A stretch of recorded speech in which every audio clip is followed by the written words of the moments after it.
feel like I thought the longest oh shit that I could ever think. And in seeming slow motion, the cop pulls out his gun and has it 2 inches from Pam's head and says, "Put your hands up! Everybody put your hands up!" Which we do. And with the gun 2 inches from her head, Pam is crying. The cop radios in for backup.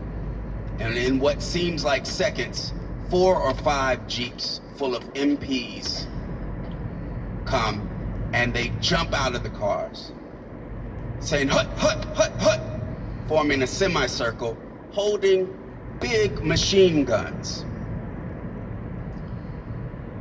So we're sitting there with our hands up, and these MPs become the chorus, the answer to the cop's call. So whatever he says, they repeat once or twice. So when he says, "Who has the gun?" they say, "Who has the gun?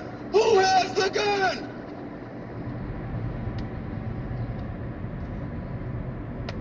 And I realized that my next words could decide whether we live or die. But I know that I have to answer something. So I think very carefully about the words that I will use and which order I will say them in. As I say, "In the trunk, in a locked box, unloaded, there exists a gun.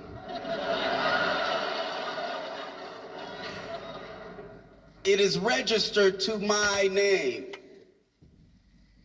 And so they say, "Get out of the car, keep your hands up."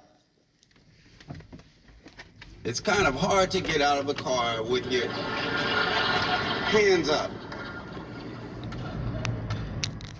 But believe me, since I know the stakes, my hands stay up and I figure out how to get out of the car. And I'm standing outside of the car, shaking, with what seems like dozens of machine guns pointed at me, and dozens of MPs looking for whatever action they're gonna see today. And the initial cop, opens up the trunk. He sees the lockbox. This is your right to bear arms, Second Amendment in America. Where's the key? I show him the other key, opens up the lockbox. Still got my hands up. He sees there a gun and a clip. The clip is what the bullets are kept in. And I say, with my voice shaking, but just trying to get the sound out there, "See, it's unloaded. It's totally legal." And he says, "How do I know that this gun is unloaded?" And I say, "Well, you see the clip right there. You see it's unloaded." He says, "How do I know there's not one in the chamber?" And I say, "Well, you could pick it up and open it and